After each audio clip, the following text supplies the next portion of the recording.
Hi, this is David with Big Hairy Dog. I'm one of the technicians here, going to show you briefly how alternate vendors work in Retail Pro Prism. It's a useful feature just to be able to track maybe of different distributors or want to have multiple UPCs or alternate lookups or ALUs uh, referencing the same item without having to track them separately. Also allows you to order items at different costs from different manufacturers, distributors, or anything along those lines. So I'm going to jump real quickly into creating a new item, and we're going to go ahead and set this up as our base for testing this. So I'm going to go into item lookup, set up a new item, and we're just going to pick whatever I have in here. We'll call this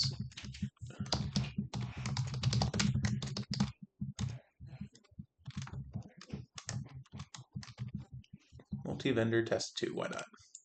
We're going to go ahead and say, yeah, why not? We have 10 of these on hand currently for a cost of $20, price of, let's say we have a better margin of 40.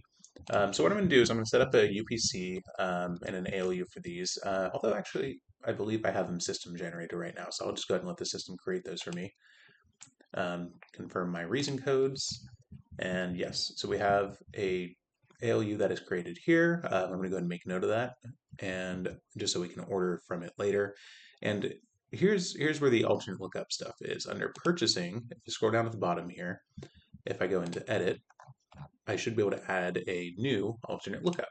Now there is a vendor associated with each one of these. For example, I'm going to say this is Amazon, why not? And my alternate lookup is going to be all ones, just so I can remember that easily. The UPC I'm not going to use for the purpose of this, but basically you can have both a UPC and an ALU that reference the same item. And here's where the important part is. So we set our cost for this item as $20, right? And say maybe Amazon's selling it for $18, a little bit cheaper. If I save that, now should be able to use either this ALU or this ALU and reference the same item. Now in point of sale, it'll bring up the same item regardless, and you should be able to track that. But more importantly, in say purchasing, if you were to bring up the item by scanning this UPC or ALU, it would bring in the item with a cost of $20, and if you scan this one, it would bring it in with a cost of $18 that we have as we have set over here. So I'm going to go ahead and jump into a purchase order now after saving that. Purchasing, new purchase order. And I'm just going to go ahead and start off just by selecting the item that we just created. So again, I can bring it in by using the UPC or the ALU that the system generated for us, which is going to bring it in with a cost of $20. Or if I do all ones, as I did for the alternate vendor, which was Amazon, it should now bring it in as a cost of $18. And again, this is all housed within a single item, just a way for you to track different costs for different manufacturers or suppliers, distributors, or however your business works.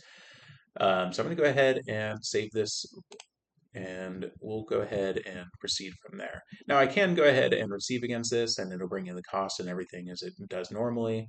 That's not what this is about, but I want to show you as well. There is a setting, and you may want to make sure this is enabled if you do end up using alternate ALUs and UPCs, is in the transactions general.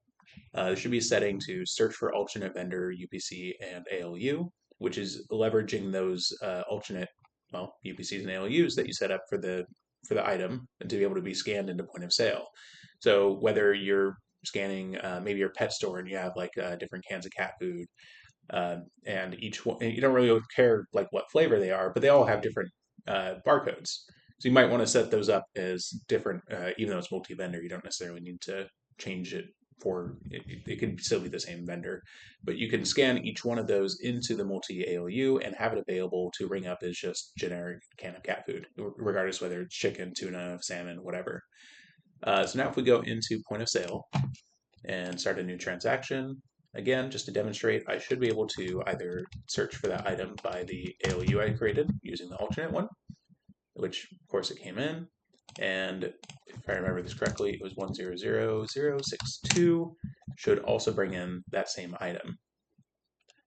So it's really, really useful to, and more than just ordering, it could also be useful in a point of sale environment as well, because the other detail is you can assign different price levels to each one of these multi ALU records. So say, for example, you wanted to print a separate tag for something that was on clearance, and then have that ring up, still referencing the same item, but under a different price level when you bring it into point of sale. You can use this capability to achieve that functionality. It's a great feature. I think that you'll find a lot of uses for it, more than you might think just out of the box. Play around with it and see what you think.